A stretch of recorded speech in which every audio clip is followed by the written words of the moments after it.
votre carrière à la CTA, M. Anger, est-ce qu'il y a eu un dossier quelconque qui a été difficile à gérer? Encore, comme je l'ai dit tantôt, pas nécessairement. Par contre, il y en a un là, que j'aimerais bien vous mentionner, là, qui est en 1996, parce que quand on a eu l'université, on a eu l'entretien ménager des 2 pavillons de l'Université du Québec à Chicoutimi, et ils nous ont demandé si on pouvait être accrédité ISO. Donc, j'ai demandé au conseil d'administration en mai 1995 un peu de sous pour pouvoir se faire accréditer, parce que ça a pris quand même 1 an. Et j'étais très fier de ça parce qu'en l'intérieur d'1 an, là, avec les personnes vivant avec limitation et ainsi que les personnes sans limitation, on a réussi à suivre toute la formation, tout le monde ensemble, préparer tout le cahier nécessaire à l'obtention de notre accréditation. Puis en mai 96, 1 an, jour pour jour environ, je présentais au conseil d'administration notre accréditation.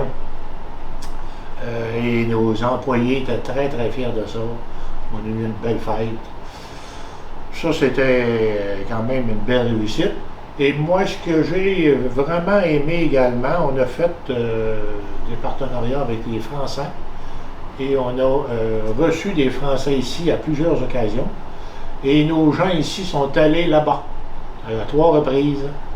Un groupe de personnes vient d'éducation avec des gestionnaires sont allés à 2 reprises. Et une particularité, je ne me rappelle pas nécessairement à quelle année, je pense à environ 2000, 4 personnes handicapées d'ici sont allées travailler pendant 1 mois là-bas. Et il y a 4 personnes handicapées de la France qui sont venues prendre leur travail ici au Québec, chez nous. Et ça a été vraiment là, beau travail de beaucoup de monde ici, là, dont Mme Manon Labonté a travaillé beaucoup là-dessus, parce que c'est pas facile de faire l'échange en tant que tel, les 4 personnes d'ici en France, puis le retour pour l'autre, trouver les familles d'accueil pour les 4 Français. Tout ça, là, ça s'est fait rondement. Donc, c'était des beaux dossiers, puis là-dessus, on était précurseurs. Parmi les autres dossiers que vous aviez à aborder, entre autres, auriez-vous un autre dossier que vous avez eu à gérer tout au long de votre carrière à la CTA que vous aimeriez nous raconter à tous nos téléspectateurs? Bien, de mon côté à moi, je dirais qu'on était encore assez précurseurs au niveau de l'embauche de techniciens en éducation spécialisée. Parce qu'il faut se rappeler que quand j'ai commencé avec Mme Labonté, en 1997, elle travaillait pour nous 3 jours semaine. C'était la première personne avec ce diplôme qui travaillait pour nous. Et pour s'occuper des personnes vivant avec des limitations. Et dans la province de Québec, il n'y en avait pas beaucoup. Dans les autres entreprises adaptées, là, il n'y avait pas beaucoup de techniciennes. Il y avait très très peu d'entreprises. Ici, je pense qu'on a été une des premières entreprises à embaucher une technicienne en éducation spécialisée pour s'occuper de nos gens. Et par la suite, j'en ai engagé une 2e, une 3e et une 4e pour aujourd'hui en avoir 4 ou 5 certains. Là.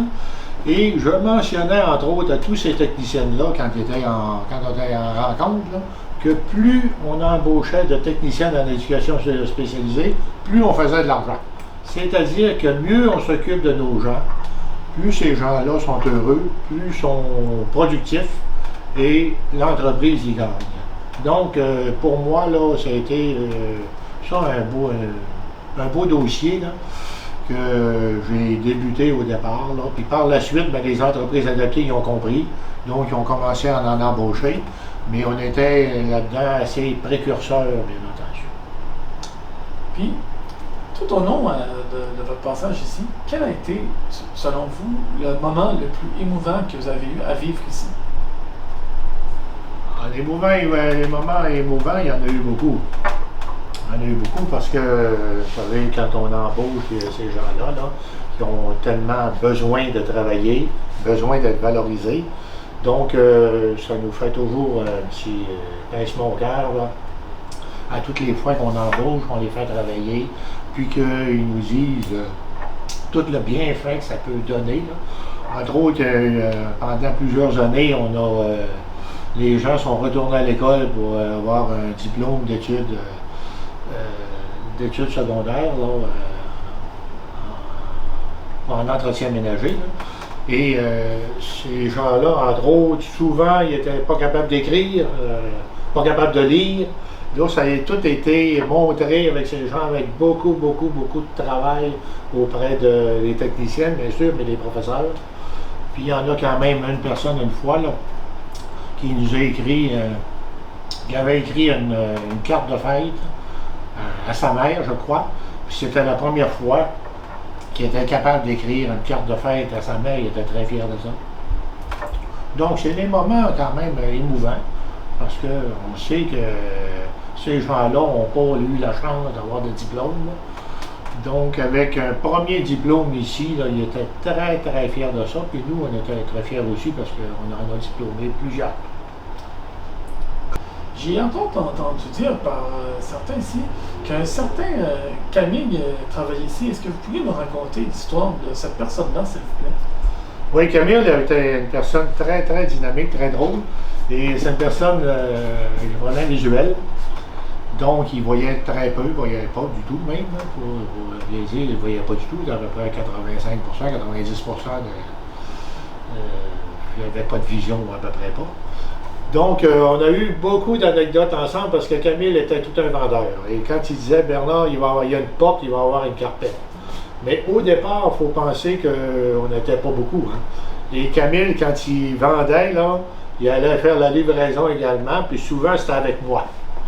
Donc, on allait livrer les carpettes ensemble, on allait livrer tout le travail, des fois, les paniers de provisions, et puis on travaillait régulièrement. Puis il me disait, Bernard, j'ai une livraison à faire, il faudrait y aller ensemble. Fait que souvent, on y allait vers les fins de journée, parce que moi, je ne voulais pas perdre de temps vraiment au travail. Vers les fins de journée, vers l'hiver, ben, vous savez, vers 4h30, il commence à faire noir. Fait qu'une fois, entre autres, Camille avait 2 carpettes à livrer. Et là, j'avais trouvé la maison. Je dis, regarde, Camille, c'est cette maison-là. Et à ta droite, là. Fait que lui, il ne voyait pas. Fait que c'est bien entendu qu'au lieu de prendre l'entrée, il a pris la falaise. Il a tombé avec les deux tapis directement dans la falaise. Et ça, je trouvais ça drôle. Puis quand je lui racontais ça au bureau, ils ont dit, Bernard, ça n'a pas de bon sens. C'est toi qui devrais aller livrer le carpette, c'est pas Camille. Mais Camille, il voulait tellement, là, ça n'avait pas de bon sens. Puis d'autres anecdotes, entre autres, quand il allait rencontrer des clients, ben, il rentrait dans une porte et il sortait par une autre. Puis là, il cherchait mon auto tout partout, là, sur le stationnement. On a eu des moments très cocasses avec Camille, là, parce qu'il était très drôle. Parce que quand on le voyait faire, là, avec ses limitations vraiment très importantes, là, on le voyait faire, on le voyait travailler, donc on ne pouvait pas faire autrement que redoubler d'ardeur pour en faire autant que lui, sinon plus. C'était une personne remarquable. D'ailleurs, à son dessin, là, on lui a fait faire une photo. Et j'ai mis le cadre ici au CTA pendant plusieurs années sur nos murs, en souvenir de Camille. Intéressant. Alors, je remercie beaucoup mon invité, M. Anger, de s'être prêté à cette magnifique entrevue où, comme vous avez pu voir, vous avez pu découvrir certaines facettes du travail de M. Anger, dont je profite pour lui dire aujourd'hui tout le respect que j'ai eu pour lui pour l'entrevue et je lui souhaite encore de passer de beaux moments avec ses proches et sa famille et de profiter de sa magnifique retraite. Et à tous et à toutes, merci beaucoup d'avoir suivi cette entrevue et à la prochaine fois pour une autre entrevue de cette série des entrevues du 40e anniversaire de la CTA. Ici Yann Gagnon, je vous dis à la prochaine.